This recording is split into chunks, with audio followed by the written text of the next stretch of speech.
في مدينة سياتل بواشنطن سنة 1974 بدأت تحصل عمليات اختفاء غريبة للبنات، وبقوا عمالين يختفوا واحدة ورا التانية ومحدش بيلاقي لهم أي أثر. وأمريكا كلها بدأت تتكلم على موجة الرعب دي، والجرايد كل يوم بقت بتنزل خبر يخض. وفي وسط القلق ده كله كان في واحدة اسمها إليزابيث كندال عايشة حياتها وبتحب شاب اسمه تيد باندي، وده كان شاب ذكي ووسيم ولبق وبيتكلم كويس، وكان زي ما بيقولوا كامل الأوصاف. بس تيد حبيبها ده بدأت تظهر عليه حاجات مش مفهومة، زي انه كان بيغيب عن البيت بالساعات وبيرجع متأخر، ولما إليزابيث بتسأله وبتقوله كنت فين بيقعد يرد عليها بحجج فارغة وكلام مش مقنع. وكان واضح جدا انه مخبي حاجة. واللي زود القلق والخوف عند إليزابيث هو ان في يوم من الايام وهي بتقرا في الجرايد كعادتها علشان تشوف اخبار الاختفاءات دي، عينها وقعت على رسمة تقريبية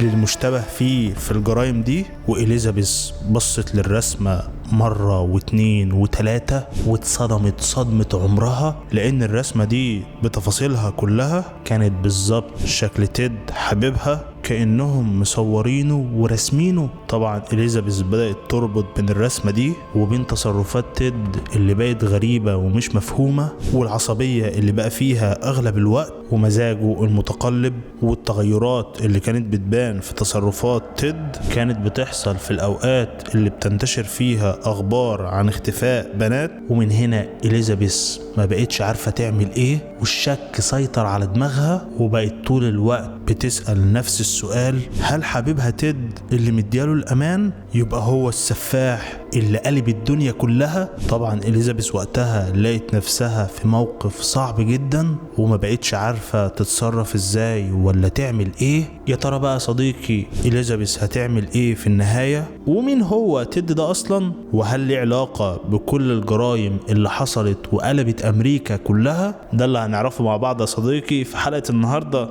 بس قبل ما نبدأ ما تنساش يعني يا صديقي تعمل لايك وسبسكرايب لانهم بيشجعوني جدا.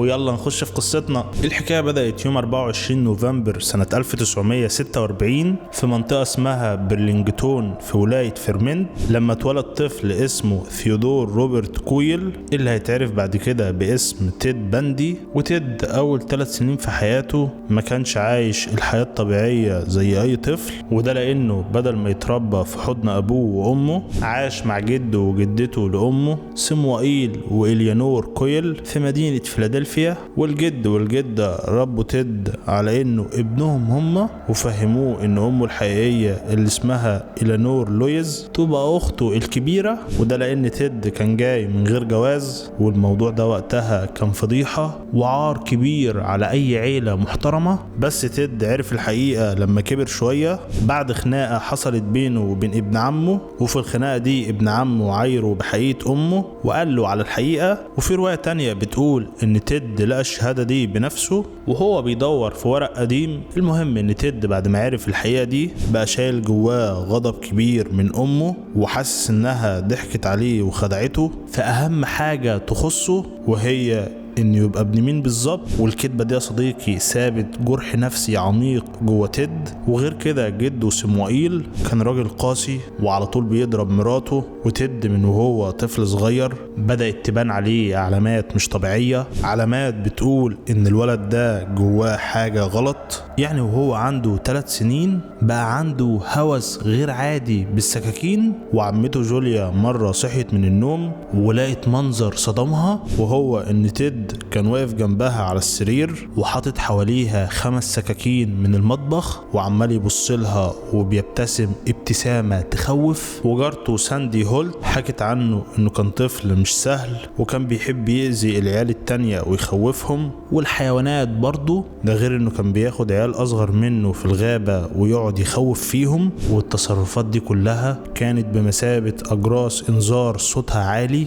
بتقول ان الولد ده ميوله إجرامية من بدري، وإن نفسيته مش سوية خالص. وفي سنة 1950 أم لويس خدته وسابت فيلادلفيا وراحوا يعيشوا في مدينة تاكوما في ولاية واشنطن علشان يبدأوا صفحة جديدة. وهناك لويس اتجوزت راجل اسمه جوني كولبير، وجوني اتبنى تيد رسمي وبقى من ساعتها اسمه تيد باندي. وجوني حاول بكل الطرق انه يحتوي تيد ويحسسه انه ابنه بجد وانه جزء اصيل من العيلة الجديدة، بس تيد فضل قافل على نفسه بعيد ولسانه ما بطلش شكوى من ان جوني ده مش ابوه الحقيقي وانه مش ذكي كفاية، وكمان امكانياته المادية على قدها. ولما تيد كبر شوية وبقى في سن المراهقة بقى لعيب محترف في انه يعيش بشخصيتين. يعني قدام الناس في العلن كان تيد هو الشاب الامريكي المثالي اللي مفيش زيه، شكله حلو يجذب اي حد وناجح وليه مستقبل كبير، لكن ورا الابتسامة دي والمنظر الخداع كان مستخبي مجرم عمال يكبر كل يوم ودماغ متلخبطة ومليانة عقد نفسية ملهاش أول من آخر. وفي المدرسة الثانوية كلام الناس عنه كان مختلف، يعني ناس بتقول انه كان محبوب وسط زمايله وناس تانية بتقول انه كان بيتعرض للتنمر. بس الأهم من ده انه وهو لسه مراهق اتقبض عليه أكتر من مرة بتهم زي السطو وسرقة عربيات، ده غير انه كان بيسرق حاجات تانية زي عدة تزلج، وكان فنان في تزوير التذاكر. طبعا السجلات دي كلها اتمسحت لما كمل 18 سنة، وده كان نظام عادي في ولاية واشنطن وقتها. المهم انه بعدها دخل جامعة اسمها بوجيت ساوند، ومنها راح جامعة واشنطن الأكبر وتخرج سنة 1972 ومعاه شهادة في علم النفس. وفي الفترة دي بعض الناس اللي اشتغلوا معاه قالوا عنه صراحة انه شخص مش محل ثقة، لكن في نفس الوقت باندي كان شغال يبني لنفسه سمعة قوية في أماكن تانية. وفي سنة 1972 اشتغل في حملة إعادة انتخاب حاكم واشنطن واللي هو دانيال إيفانز، والحاكم ده انبهر بيه جدا لدرجة انه بعد ما نجح عينه عضو في لجنة سياتل الاستشارية لمنع الجريمة، وكان نجم صاعد في الحزب الجمهوري. مش بس كده يا صديقي، لا ده في سنة 1971 باندي راح اشتغل متطوع مع آن رول في مركز في سياتل علشان يساعدوا الناس اللي بتفكر تنتحر. وهناك كل اللي عرفوه وصفوه بانه لطيف جدا وبيراعي مشاعر الناس. ورول نفسها الست اللي كانت شغالة في الشرطة قبل كده وبتفهم في الجريمة والمجرمين كانت بتعتبره زي اخوها الصغير اللي مفيش اطيب منه. والنجاح اللي باندي كان عامله في حياته قدام الناس سواء في السياسة او في الشغل التطوعي كان مجرد غطاء للوجه الحقيقي اللي هيظهر بعد كده وهيقلب امريكا كلها حرفيا. المهم يا صديقي ان من اهم المحطات في حياة تيد هي علاقته بواحدة اسمها ديان إدواردز. باندي قابل ديان في جامعة واشنطن في سنة 1967 وحبها جدا، وفي أوائل سنة 1968 ديان سابته وقالت له بمنتهى الصراحة إنه لسه مش ناضج كفاية وما عندوش طموح واضح في حياته. طبعا الكلمتين دول نزلوا على باندي زي الصعقة ودمروه نفسيا وكسروا كبرياءه. وبعد الصدمة اللي خدها من ديان ساب الجامعة خالص وسافر ودخل جامعة تانية لفترة. وفي الفترة دي بدأ يغرق في سكة الأفلام اللي مش كويسة وخاصة الأفلام العنيفة. وعلى حسب كلام الكاتبة آن رول تيد اكتشف حقيقة انه ابن غير شرعي في نفس الفترة الصعبة اللي كان بيعيشها في الوقت ده، وده يمكن اللي زود اللخبطة والغضب جواه. المهم ان السنين تعدي وتيجي سنة 1973 وباندي وقتها كان خلاص ظبط اموره وبقى شكله شاب ناجح ومحترف. وفي الوقت ده رجع اتصل بديان من تاني، وديان نفسها انبهرت من التغيير الكبير اللي حصل في شخصيته وفي حياته، وبدأوا يتكلموا في الجواز لدرجة انه قدم ديان للحاكم إيفانز على انها خطيبته صاحبته. وكل ده كان بيحصل في نفس الوقت اللي باندي كان ماشي فيه مع واحدة تانية واللي هي إليزابيث كندال. وطبعا مفيش ولا واحدة فيهم كانت تعرف أي حاجة عن التانية. وفجأة في يناير سنة 1974 باندي يقطع كل اتصالاته بديان مرة واحدة ومن غير أي سابق إنذار. ولما ديان بالعافية عرفت توصل لتليفونه وكلمته وسألته إيه اللي حصل، باندي رد عليها بمنتهى البرود وقال لها انا ما عنديش اي فكرة انت بتتكلمي عن ايه، وقفل السكة في وشها. واتضح ان باندي كان بيعمل كل ده علشان يثبت لنفسه انه كان يقدر يتجوزها لو عايز. وديان فهمت متأخر قوي ان كل اللي باندي عمله معاها سنة 1973 كانت خطة مرسومة، وانه استنى كل السنين دي عشان يرجعها ليه من تاني، مش حبا فيها، لأ، ده علشان هو اللي يسيبها ويرفضها زي ما رفضته زمان بالظبط. والانتقام المحسوب ده من ديان حصل في نفس الوقت اللي بدأت تحصل فيه سلسلة من الجرائم هزت أمريكا كلها، وكانت بداية رحلة قاتل متسلسل هيرعب أمريكا كلها. تيدي كان قاعد في شقته في سياتل عامل زي الوحش اللي بيستعد للانقضاض، وبيراقب الناس اللي ماشية في الشارع بالليل من شباكه، ودماغه بتخطط لأول جريمة هيفتح بيها سجله الأسود. وفي ليلة 4 يناير كان القرار اتاخد والضحية اتحددت، واتحرك باندي ناحية شقة كارين سباركس اللي كانت نايمة في سريرها في أمان تام، وما كانتش تعرف إن في كابوس مستنيها على بعد خطوات. وباندي قدر يدخل لها من شباك ما كانش مقفول كويس، وبخطوات محسوبة طفى نور البدروم علشان محدش يلمحه. وبهدوء وصل لأوضة نوم كارين ولقاها غرقانة في النوم. فوقتها مسك حتة حديدة من السرير بتاعها، وبعدها بدأ يضربها بيها على دماغها لحد ما فقدت الوعي تماما. ولما اتأكد انها اغمى عليها بدأ يعتدي عليها، وكارين نجت من الموت بإعجوبة، لكن دماغها اتأثرت بشدة وعاشت بإعاقة مستديمة لباقي حياتها. والشرطة لما وصلت لقيت بصمات على كارين وعلى الحديد، وشافوا آثار جزمة مقاسها صغير في الأوضة. وفي الوقت ده ما كانش فيه اشتباه أو شك في شخص معين، فما عرفوش مين اللي ورا الجريمة دي. وبعد حوالي شهر وفي يوم 1 فبراير سنة 1974 باندي قرر انه يعلي مستوى الإجرام وينتقل من مجرد الاعتداء للقتل الصريح، وراح على شقة ليندا آن هيلي في مدينة سياتل برضو. وليندا كانت طالبة جامعية قاعدة بتذاكر في أوضتها ومش واخدة بالها ان في خطر مستنيها بره. وفجأة لقيت الباب بيخبط، وأول ما فتحت لقيت باندي ظهر لها وهو ماسك كيس مليان كتب، وبصوت كله ثقة وهدوء قال لها أنا آسف جدا لو أزعجتك، بس أنا محتاج حد يساعدني أنزل الكتب دي للعربية بتاعتي تحت. وليندا طبعا شافت إنه شاب شكله محترم ومحتاج مساعدة، فقامت بالفعل تساعده. ولما قربت منه علشان تاخد الكيس، في لحظة غدر باندي طلع مطرقة كان مخبيها تحت قميصه وضربها بيها على دماغها وأفقدها وعيها في نفس اللحظة. وبعد ما اتأكد إنها ما بقتش بتتحرك لفها في كيس قديم وشالها على كتفه ونزل بيها لتحت وخدها لمكان منعزل، وهناك بدأ يعتدي عليها. وبعدها خنقها لحد ما خلص عليها. وبعدها بحوالي شهر وتحديدا في يوم 12 مارس باندي نقل مسرح عملياته لمدينة أولمبيا اللي كانت جنب سايتل، وهناك عينه وقعت على دونا جيل ماستون واللي كانت بنت عندها 19 سنة،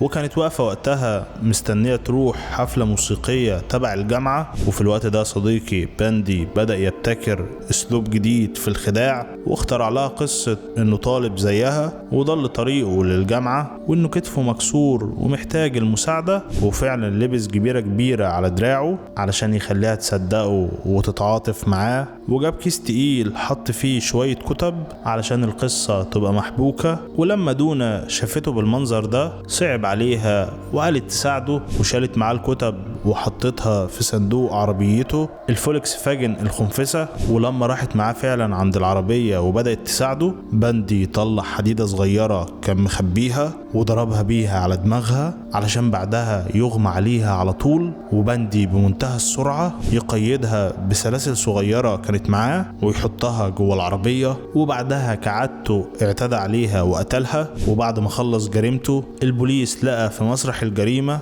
قشرة وريشة غريبة جنب جثة دونة. وفي يوم 17 إبريل باندي كان موجود في جامعة إلينسبورج في ولاية أوريجون، وفي أثناء ما هو كان ماشي في الحرم الجامعي لمح طالبة اسمها سوزان إيلين رانكورت، واللي كانت لابسة وقتها بنطلون جينز أزرق وشعرها أسود طويل. فباندي وقتها قرب منها وعمل نفسه طالب مسالم ومسكين ودراعه مكسور وفي جبيرة كالمعتاد، وقال لها بصوت كله مسكنة وأدب: أنا آسف على الإزعاج، ممكن بعد إذنك تساعديني أشيل الكتب التقيلة دي لحد العربية، لأن زي ما أنت شايفة دراعي وجعني ومش قادر أشيل. فطبعا سوزان شافت قدامها شاب مصاب ومسكين ومؤدب وبيطلب منها بكل احترام، فقالت ما يجراش حاجة يعني لو ساعدته. وبالفعل راحت معاه من غير ما تفكر ولو للحظة. وأول ما قربت منه علشان تشيل الكتب، باندي طلع مسدس وضربها بيه على دماغها وخطفها بسرعة قبل ما حد ياخد باله. وبعدها عمل معاها اللي كان بيعمله مع كل ضحاياه. وفي يوم 6 مايو باندي وصل لعمق ولاية أورجوان أكتر، وهناك قابل روبرتا كاثلين واللي كانت قاعدة في كافيتيريا الجامعة وقتها. والمرة دي باندي غير الخطة شوية وقرب من روبرتا وقدم لها نفسه على إنه باحث في علم النفس ومحتاج مساعدة في مشروع بحثي مهم، وطلع ورق وقعد يوريها معادلات وكلام علمي معقد عن طرق توصيل الدواء للمخ وتأثيره على السلوك. وروبرتا وقتها اتحمست للموضوع وقالت له بمنتهى الحماس: ده موضوع شيق جدا، ما تيجي اوديك مكتبة الجامعة فيها مراجع اكتر بكتير ممكن تفيدك في بحثك. واول ما طلعت مع باندي وركبت معاه عربيته الفولكس علشان يروحوا المكتبة، ما كانتش حاسة بأي شر أو خطر ناحيته. وفجأة وبدون أي مقدمات باندي سحبها بعنف للمقعد الخلفي للعربية واعتدى عليها، وبعدها خنقها لحد ما اتأكد انها ماتت. ولو جمعنا الجرائم كلها من اول يناير لحد يونيو سنة 1974 هنلاقي ان باندي كان ماشي على نمط واحد تقريبا، وهو انه كان دايما بيستغل طيبة البنات وحسن نيتهم، وكان بيعرف يمثل كويس جدا انه مصاب او ضعيف ومحتاج المساعدة. والضحايا نفسهم كانوا شبه بعض في حاجات كتير، زي ان كلهم كانوا بنات في سن الشباب، وكان اغلبهم طالبات في الجامعة، وكان عندهم شعر داكن طويل. وباندي دايما كان بيظهر بمظهر الوسيم المرتب، وكان غالبا بيلبس نظارة شمس ويبان بمظهر اللطيف المؤدب. ومع بداية شهر يوليو سنة 1974 كانت القشة التي قسمت ظهر البعير لما حصلت حادثة اختطاف بحيرة سماميش المزدوجة في يوم 14 يوليو الصبح بدري. واللي حصل هو ان في يوم 14 يوليو جانيس آن أوت اللي كان عندها 23 سنة كانت قاعدة على شط البحيرة بتستمتع بالجو الحلو والمنظر الجميل، وفجأة ظهر لها باندي وهو حاطط جبيرة على دراعه، وعربيته الفولكس كانت مركونة في الظل تحت شجرة صفصاف كبيرة. المهم انه قرب من جينيس وقال لها بصوت كله مسكنة: انا بصراحة لسه منزل المركب بتاعي في المية ومحتاج حد يساعدني انقل المعدات دي للعربية بتاعتي اللي هناك. وجينيس بالفعل قررت تساعده ومسكت الكيس اللي كان مليان بأدوات الشراع. واول ما قربت من العربية علشان تحط الكيس جوه، باندي بمنتهى السرعة طلع مطرقة صغيرة كان مخبيها وضربها بيها على دماغها، فأغمى عليها في لحظتها. فوقتها باندي راح شددها لجوه العربية، وبعدها بكام ساعة بس باندي رجع تاني لنفس المكان بالظبط وخطف بنت تانية اسمها دينيس ماري ناسلوند وعندها حوالي 19 سنة. ودينيس في الوقت ده كانت جاية تقعد مع صاحبتها في نفس الحديقة اللي جنب البحيرة، وشافت باندي وهو عامل نفسه حزين وماسك حاجة تقيلة في ايده، وقال لها بصوت كله ضعف: لو سمحتي ممكن تساعديني انقل الشنطة دي للعربية؟ وبالفعل يا صديقي بمجرد ما قررت تساعده باندي هجم عليها ودخلها جوه العربية وبدأ يعتدي عليها وخلص عليها قدام الضحية الأولانية جينيس اللي كانت لسه موجودة في العربية، وكان باندي مكتفها وخلاها تشوف دينيس وهي بتموت، وبعدها عمل فيها نفس اللي عمله في دينيس وخلص عليها بنفس الطريقة. ومع كتر حالات اختفاء البنات في ولاية واشنطن وأوريجون بنفس الطريقة وبنفس الأوصاف للمجرم المجهول، خيوط التحقيق بدأت تتجمع واحدة واحدة حوالين شخص واحد غامض، شخص بيسوق عربية فولكس فاجن شكلها مميز وبيستدرج ضحاياه وهو عامل نفسه عيان ومحتاج مساعدة إنسانية. وحادثة اختطاف بحيرة سماميش اللي حصلت في شهر يوليو سنة 1974 كانت هي العلامة الفارقة، لأن كذا شاهد في اليوم ده شافوا المجرم وقدموا أوصاف مطابقة ليه وللعربية بتاعته وللخدعة الشيطانية اللي كان بيستخدمها علشان يوقع البنات. والأوصاف دي بالإضافة للتشابه الغريب اللي كان بين كل الضحايا خلى المحققين يتأكدوا إنهم بيدوروا على سفاح واحد بس هو اللي ورا كل المصايب دي. وفي نفس الوقت في مدينة سياتل إليزابيث صاحبة تيد كانت عايشة في جحيم من نوع تاني خالص، والشك بدأ ياكل في دماغها وخلاها ما بقتش عارفة تنام ولا ترتاح لما لاحظت ان الرسم التقريبي للمشتبه فيه اللي منشور في كل الجرايد والتلفزيونات يبقى شبه باندي حبيبها، ده غير تصرفات باندي اللي بقت غريبة ومريبة جدا وأزماته النفسية اللي كانت بتجيله فجأة وبدون أي مقدمات. وكل ده كان بيحصل بالصدفة في نفس وقت اختفاء البنات، وإليزابيث ما بقتش قادرة تستحمل الشك اللي كان بيموتها وراحت بلغت عن شكوكها، وما بلغتش مرة ولا مرتين، لا ده بلغت كتير في كذا مرة ورا بعض في شهر أغسطس ونوفمبر وديسمبر. والبوليس وقتها كان متردد جدا انه يعتبر باندي مشتبه فيه رئيسي او ياخد كلامها على محمل الجد، يمكن علشان شكل باندي الخارجي ما يوحيش بأي شر، خاصة انه كان شاب وسيم وطالب قانون محترم وشاب مؤدب ولبق وما كانش عنده اي سوابق جنائية. والصراع النفسي اللي إليزابيث كانت عايشة فيه ما يتوصفش، يعني كانت محبوسة بين حبها لتيد والخوف والرعب اللي عمال يكبر جواها يوم بعد يوم من انه ممكن يكون هو الوحش المتخفي اللي الناس كلها بتدور عليه. وفي يوم 8 نوفمبر سنة 1974 في مول تجاري كبير ومشهور اسمه فاشون بلايس في مدينة موراي بولاية يوتا، تيد الوحش المتخفي قرب من بنت شابة عندها 18 سنة اسمها كارول داروينش، وبمنتهى الثقة والجرأة ادعى قدامها انه ضابط شرطة وقال لها ان اسمه الضابط روزالاند من اسم شرطة موراي، وبمنتهى الاحترام والجدية قال لها ان في حد حاول يفتح عربيتها ويسرقها وطلب منها انها تيجي معاه بهدوء للاسم علشان تعمل بلاغ رسمي بالواقعة دي. ورغم ان كارول قلبها ما كانش مستريح للراجل ده وحست بقلق غريب جواها لان الراجل ده ما كانش لابس اليونيفورم الرسمي بتاع البوليس، وكمان كان معاه عربية فولكس فاجن خنفسة مش عربية البوليس، إلا إنها في الآخر وافقت إنها تروح معاه علشان تساعد في التحقيق وتعمل واجبها كمواطنة صالحة، خصوصا بعد ما تيد وراها بادج بوليس لامع. وأول ما كارول ركبت معاه طلع وش باندي الحقيقي، وش الوحش المخيف، وبمنتهى السرعة حاول يكلبش إيديها الاتنين، بس كارول قدرت تقاومه بمنتهى الشراسة والقوة، فالكلبشين بدل ما يتحطوا في إيديها الاتنين اتحطوا في إيد واحدة، وده اداها فرصة أكتر إنها تقاوم. ولما تد لقى إنها مش سهلة طلع مسدس وهددها بالقتل لو فتحت بقها أو حاولت تعمل أي حركة،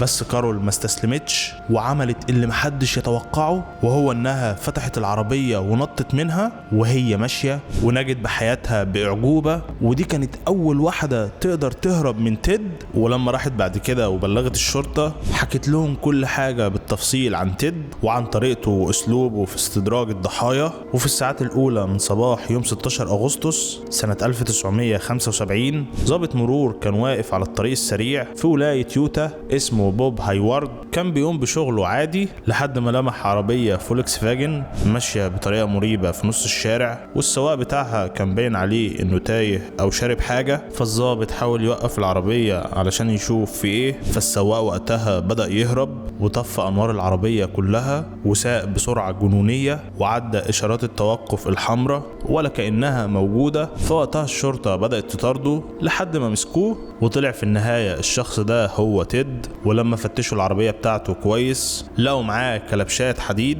ومعول تلج وحديدة وشرابات حريمي طويلة معمول فيها خرمين للعينين، وكمان كرسي الراكب اللي جنب السواق كان متشال خالص من العربية وما كانش موجود. والأدوات دي كلها وخصوصا الكلبشات كانت مطابقة تماما للأدوات اللي بيستعملها السفاح واللي استخدمها في محاولة خطف كارول قبلها بكام شهر. فباندي وقتها اتعرض في طابور عرض قانوني، وكارول راحت القسم علشان تتعرف عليه. وبالفعل يا صديقي أول ما شافته اتعرفت عليه فورا، وشهادتها دي كانت هي الدليل الحاسم اللي هيدين باندي. وفي شهر مارس سنة 1976 هيئة المحلفين في ولاية يوتا أدانت باندي بتهمة الاختطاف المشدد ومحاولة القتل، والقاضي حكم عليه بالسجن لمدة 15 سنة. وده كان أول حكم إدانة رسمي ونهائي يطلع ضد باندي. وفي أثناء ما باندي كان محبوس في سجن ولاية كولورادو ومستني المحاكمة بتاعته في قضية قتل الممرضة كارين كامبل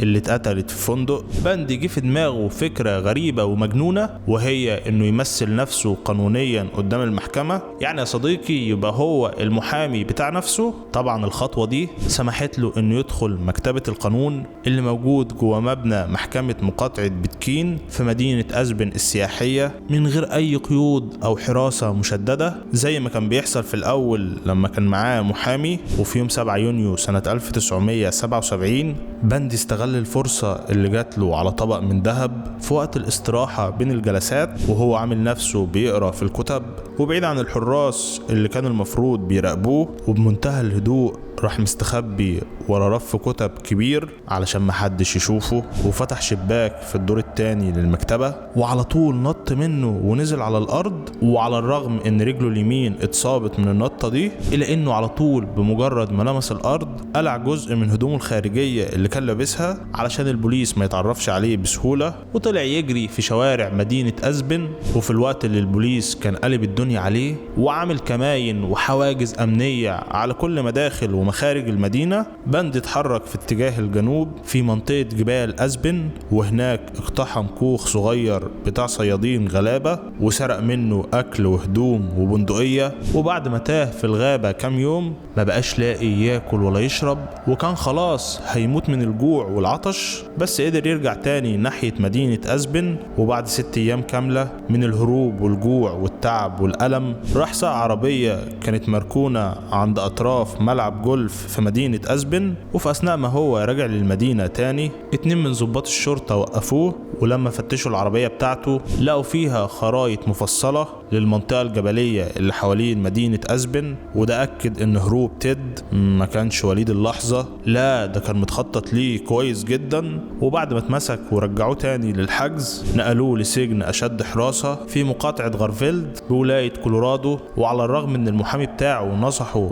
بإنه يقعد ساكت ويعقل وما يعملش أي مشاكل تاني، خصوصا لأن الأدلة ضده في قضية قتل كارلين كانت تعتبر ضعيفة نوعا ما، وكان في أمل إنه يطلع منها براءة أو ياخد حكم مخفف لو هدي كده ورسي. لكن باندي تجاهل كل الكلام ده وبدأ يخطط للهروب من تاني، بس المرة دي الهروب كان مدروس ومتخطط له باحترافية أعلى. وعلى مدى 6 شهور كاملين قدر باندي يجمع حوالي $500 كاش، والفلوس دي اتهربت له جوه السجن عن طريق الزوار اللي كانوا بيجوله، وخصوصا واحدة ست اسمها كارول آن بون. وكمان باندي قدر بطريقة ما انه يجيب مخطط تفصيلي للسجن كله، وعرف مداخله ومخارجه والثغرات اللي فيه، وجاب شفرة منشار حدادي صغيرة من مساجين تانيين كانوا معاه في نفس العنبر. وفي الوقت اللي المساجين كانوا بيناموا فيه باندي باستخدام المنشار كان بينشر فتحة مربعة صغيرة بين أسياخ الحديد الصلب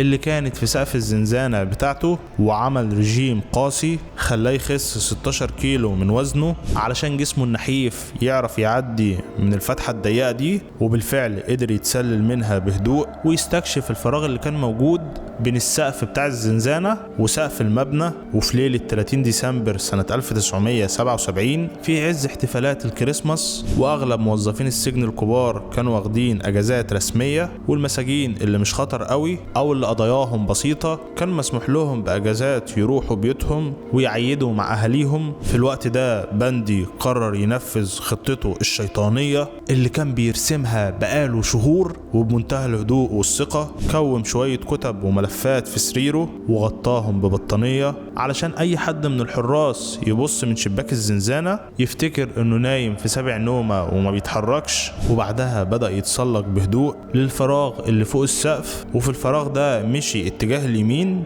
وعمل فتحة تنزله لتحت على شقة رئيس السجانين. ولحسن حظ بندي رئيس السجانين ما كانش موجود فيها في الليلة دي، وكان واخد أجازة هو كمان. فبندي فتح دولاب رئيس السجانين وغير هدوم السجن الزرقاء ولبس بدلة نظيفة وشيك، وخرج من الباب الأمامي للسجن كأنه واحد من السكان العاديين، ومحدش كلمه ولا سأله رايح فين ولا جاي منين. وبعد ما سرق عربية كانت مركونة في الشارع ساق بسرعة في اتجاه الشرق علشان يهرب بره مدينة جلينود، بس العربية عطلت بيه فجأة على الطريق السريع وهو لسه وسط الجبال ومش عارف يروح فين. فمن حسن حظه ان كان فيه سواق تريلا طيب كان معدي بالصدفة في نص الليل وشاف بندي وهو واقف محتاس، فخده معاه ووصله لمدينة تانية اسمها فيل. ومن هناك بندي ركب اتوبيس لمدينة دنفر، وفي دنفر حجز تذكرة طيران وركب الصبح اول طيارة على شيكاغو. وإدارة السجن ما اكتشفتش انه هرب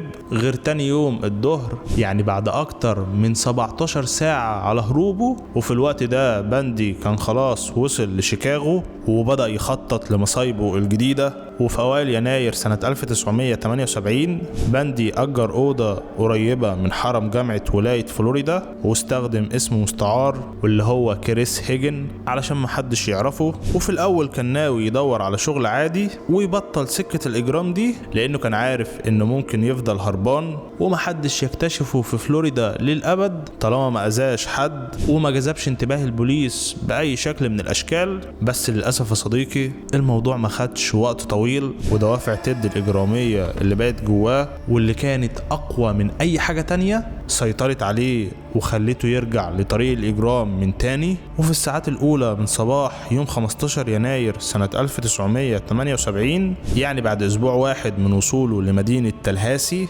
بندي اقتحم سكن للطالبات في نادي اسمه تيشي أوميجا، وهناك قتل 2 من الطالبات واللي هم مارجريت بومان وليزا ليفي، وأصاب 2 تانيين واللي هم كافي كلينر وكارين تشاندلر بإصابات خطيرة كانت هتودي بحياتهم. وفي نفس الليلة دي وبعد وقت قصير هاجم على طالبة 5 اسمها شيريل توماس في شقة قريبة من السكن الجامعي وأصابها هي كمان بإصابات خطيرة. وبندي مهديش ولا اكتفى بكده، لا ده في يوم 9 فبراير خطف طفلة عندها 12 سنة واسمها كيمبرلي ديان من مدرستها الإعدادية في مدينة ليك سيتي، وبعد أسابيع لقوها ميتة ومرمية بالقرب من المنتزه. وفي يوم 15 فبراير بندي وهو سايق عربية مسروقة على الطريق السريع الشرطة وقفته وقدرت تقبض عليه. وفي شهر يونيو سنة 1979 بدأت محاكمة تيد في قضية جرائم نادي تشي أوميجا البشعة. وفي لمح البصر المحاكمة دي اتحولت لسيرك إعلامي كبير والصحافة والإعلام ما بطلوش كلام عنها. وبندي اللي كان درس قانون لفترة على الرغم انه ما كانش قد كده إلا انه أصر انه يمثل نفسه في المحكمة، وده خلى المحاكمة بتاعته تبقى أغرب. يعني كان بيقعد يشاور على نفسه في المحكمة ويقول السيد بندي ويستجوب الشهود بنفسه، سواء كانوا من طالبات نادي تشي أوميجا اللي نجوا من تحت ايده او من ضباط البوليس اللي حققوا في القضية. كل ده وهو عمال يستعرض معرفته القانونية المحدودة وبيحاول يظهر بشخصية جذابة وكاريزما عالية، وكان فاكر انه هيقدر يخدع هيئة المحلفين والقاضي بسحره الزايف وكلامه المعسول زي ما خدع ناس كتير في حياته. بس رغم كل مجهوداته واستعراضاته الفاشلة الأدلة ضده كانت قوية، والادعاء العام قدم شهادات من شهود شافوا بعينهم وكمان قدم أدلة من تحليل الألياف اللي ربطت بندي بمسرح الجريمة بشكل مباشر. والدليل الأهم هو تحليل علامات العض، واتنين من أكبر خبراء طب الأسنان الشرعي في أمريكا كلها، واللي هم الدكتور ريتشارد سوفيرون والدكتور لويل ليفين، شهدوا في المحكمة إن علامات العض اللي كانت موجودة في ليزا ليفي مطابقة تماما لقوالب أسنان تيد بندي اللي فحصوها بعناية، وكانت معوجة وملتوية بشكل مميز جدا ومختلف عن أي حد تاني. وده خلى المطابقة بينها وبين العضة اللي على جسم الضحية سهلة نسبيا بالنسبة للخبراء، وأقنعت هيئة المحلفين بشكل كامل إن بندي هو اللي ورا الجريمة دي. وفي يوم 24 فبراير سنة 1979 بعد ما هيئة المحلفين قعدت تتداول في القضية في أقل من 7 ساعات، طلعوا بقرار إن بندي مذنب بارتكاب جريمتين قتل من الدرجة الأولى، و3 تهم شروع في قتل من الدرجة الأولى، وتهمتين سطو. والقاضي حكم عليه بالإعدام مرتين على جريمتين القتل، بالإضافة لأحكام سجن طويلة على باقي التهم.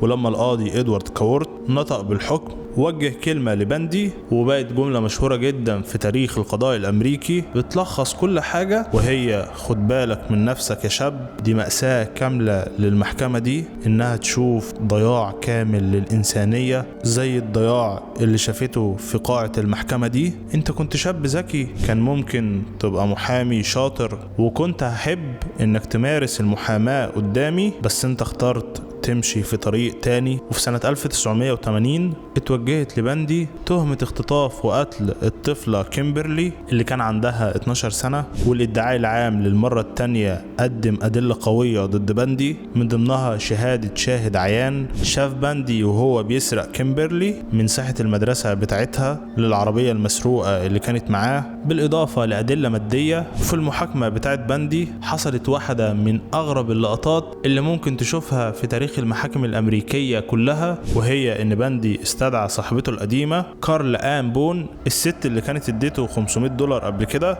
لما هرب من السجن. المهم إنه استدعاها علشان تشهد كشاهدة دفاع لصالحه. وفي أثناء ما هي واقفة على منصة الشهود وبتتكلم، بندي فاجئ كل اللي في القاعة وطلب إيدها للجواز قدام الناس كلها، وكارول وافقت. وكان في قانون في ولاية فلوريدا بيقول إن إعلان الجواز قدام القاضي في قاعة المحكمة يعتبر جواز قانوني ورسمي ومش محتاج اي ورق تاني. فالاتنين اتجوزوا فعلا فورا في قلب قاعة المحكمة. ويمكن دي كانت محاولة اخيرة من بندي علشان يتلاعب بالرأي العام ويحاول يبين لنفسه جانب انساني مزيف قدام الناس. بس المناورة دي ما نجحتش ابدا انها تأثر على هيئة المحلفين، وبعد اقل من 8 ساعات طلع قرار نهائي بان بندي مذنب باختطاف وقتل الطفلة كامبرلي. وفي يوم 10 فبراير سنة 1980 القاضي حكم عليه بالإعدام للمرة الثالثة. وبندي لما سمع الحكم المرة دي اتجنن ووقف وصرخ في المحكمة بأعلى صوته وقال قولوا لهيئة المحلفين إنهم كلهم غلطانين. وتيد كان بيمثل لغز صعب وكبير لكل الخبراء والمحللين النفسيين اللي بيحاولوا يفهموا دماغه المعقدة دي. وبندي أظهر قدرة مذهلة على إنه يعيش حياة مزدوجة، والخبراء النفسيين اللي فحصوه وقيموه كويس، واللي من ضمنهم دكتور كبير اسمه هيرفي كليكلي، واللي بيعتبروه أبو علم نفس الاعتلال النفسي أو السايكوباثية. المهم إن كل الدكاترة اللي فحصوه أجمعوا بإنه معتل نفسيا أو سايكوباث من الدرجة الأولى. والاعتلال النفسي ده اضطراب خطير جدا في الشخصية بيخلي صاحبه عنده نمط مستمر من انتهاك حقوق الناس التانية من غير ما يحس بأي ندم أو تأنيب ضمير. يعني بندي ما كانش عنده أي نوع من التعاطف الإنساني أو الضمير اللي بيخلي الواحد يفرق بين الصح والغلط، وكان بيتلاعب بالناس بمنتهى القسوة والبرود علشان يحقق أهدافه وبس. والكاتبة آن رول اللي عرفته عن قرب وصفته بأنه معتل اجتماعي سادي بيستمتع بآلام الناس وبالسيطرة الكاملة اللي بيمتلكها على ضحاياه، لدرجة أنه بيسيطر عليهم لحد الموت وحتى بعد الموت. وحسب بحث عمل واحد تاني اسمه توماس ويتجر، بندي كان عنده مجموعة صفات شكلت شخصيته المعقدة دي، وهي أنه كان عدواني جدا، وفي نفس الوقت كان اجتماعي ومنفتح، ووعيه بنفسه وبقدراته كان عالي جدا، وفي نفس الوقت عصبيته كانت قليلة. التركيبة العجيبة دي من الصفات هي اللي خلته يقدر يلبس قناع السلامة العقلية بمنتهى البراعة والإتقان، ويبان قدام الناس كلها طبيعي ومستقر عاطفيا معظم الوقت، وهو في الحقيقة مخبي جواه وحش لا يمكن أي حد يتخيله أو يستوعبه. ده غير انه اتشخص كمان بالنيوكروفيليا، وده صديقي معناه انه عنده ميول مريضة اتجاه الجثث. وإليزابيث كيندل حبيبة بندي قالت انه في الاول كان بيبان كحبيب مثالي وحنون ومفيش زيه، وشخصية ابوية لطيفة ومرحة لبنتها الصغيرة مولي اللي كانت متعلقة بيه جدا. بس مع الوقت بدأت تلاحظ عليه سلوكيات غريبة، زي انه بيسرق اي حاجة تيجي قدامه، وبيكذب بخصوص شغله ومستقبله، وبدأت تظهر منه تصرفات مؤذية، وكان بيوعدها دايما بالجواز لكنه ما كانش بيفي بوعده. ولما شافت منه سلوكياته العدوانية وشافت رسومات تقريبية مشابهة ليه في الجرايد، شكت فيه وراحت بلغت عنه. وبندي نفسه قال لها في مكالمة تليفونية بعد كده وهو في السجن انه فعلا حاول يقتلها هي كمان في مرة من المرات، وانه ما كانش بيقدر يقاوم دوافعه الشيطانية لما كان بيحس بمرضه النفسي بيزيد جواه وبيسيطر عليه تماما. المهم يا صديقي ان بعد ما حكم الاعدام صدر على تيد، بدأت سلسلة من المقابلات والاعترافات اللي كشفت للعالم كله واحدة من اخطر العقليات الشيطانية والاجرامية اللي عرفها التاريخ. وفي المقابلات دي تيد كان بيتكلم بصيغة الغايب، يعني بيقول هو عمل كذا بدل ما يقول انا عملت كده، علشان يتجنب انه يعترف بشكل صريح ومباشر. وقال انه كان بيعمل كل اللي بيعمله ده في ضحاياه علشان يشبع رغبته المريضة في امتلاكهم بالكامل. ولما المحقق الخاص بيل هاجماير من وحدة التحليل السلوكي في مكتب التحقيقات الفيدرالي كان بيتكلم مع تيد، لاحظ مدى الرضا العميق والنشوة والسعادة البالغة اللي تيد كان بيحس بيها وهو بيقتل ضحاياه. وبندي قال لهاجماير ان القتل اتطور بالنسبة له من مجرد جريمة لمرحلة تملك كامل للضحية، وكأن الضحية بتبقى جزء منه وبيبقوا كيان واحد للأبد، وان مسرح الجريمة ده كان بيبقى مكان مقدس بالنسبة له وبيتشد انه يرجع له مرة واثنين وثلاثة ويمكن اكتر كمان. ووصف نفسه بانه في الاول كان قاتل هاوي ومندفع، لكن بعدها اتحول لمرحلة الذروة او الافتراس الكامل. ولما كل طرق الاستئنافات والطعون اللي قدمها تيد خلصت وما بقاش فيه اي امل للنجاة، تيد وافق انه يتكلم بصراحة تامة مع المحققين في ايامه الاخيرة، واعترف للمحقق روبرت كيبل بكل الجرائم اللي ارتكبها بكل تفاصيلها. وقال كمان انه ارتكب جرائم قتل اضافية في ولايات زي ايداهو ويوتا وكولورادو، وبعض الجرائم دي الشرطة ما كانتش تعرف عنها اي حاجة خالص. وفي اخر ايامه بدأ يخبي تفاصيل مهمة على امل انه يقايد بيها او يساوم بمعلومات مش كاملة مقابل انه ياخد تأجيل تاني لتنفيذ حكم الاعدام. ودي كانت استراتيجية شيطانية المحققين سموها مخطط تيد للعظم مقابل الوقت. بس التكتيك ده ما جابش اي نتيجة غير انه زود تصميم السلطات على انهم يعدموه في اسرع وقت ممكن. وفي صباح يوم الثلاث 24 يناير سنة 1989 في سجن ولاية فلوريدا في مدينة رايفورد انتهت اخيرا حياة واحد من اخطر السفاحين اللي عرفهم التاريخ، وسيودور روبرت بندي. الساعة 7:16 الصبح اتعدم على الكرسي الكهربائي ورفض انه يطلب وجبة اخيرة زي ما بيعملوا اغلب المحكوم عليهم بالاعدام، واكتفى بالوجبة العادية اللي اتقدمت له في السجن واللي كانت عبارة عن شريحة لحمة وبيض وبطاطس وعيش توست، ويا دوبك لمسها ما كلش منها حاجة تقريبا. واخر كلمة قالها ووجهها للمحامي بتاعه واللي هو جيم كولمان وللقس الميثودي فريد لورانس اللي كانوا معاه في لحظاته الاخيرة. جيم وفريد انا عاوزكم توصلوا حبي لعيلتي واصحابي والشهود اللي حضروا الاعدام، وصفوا اللحظات الأخيرة لبندي بأنه شكله فيها كان متوتر ومرعوب جدا،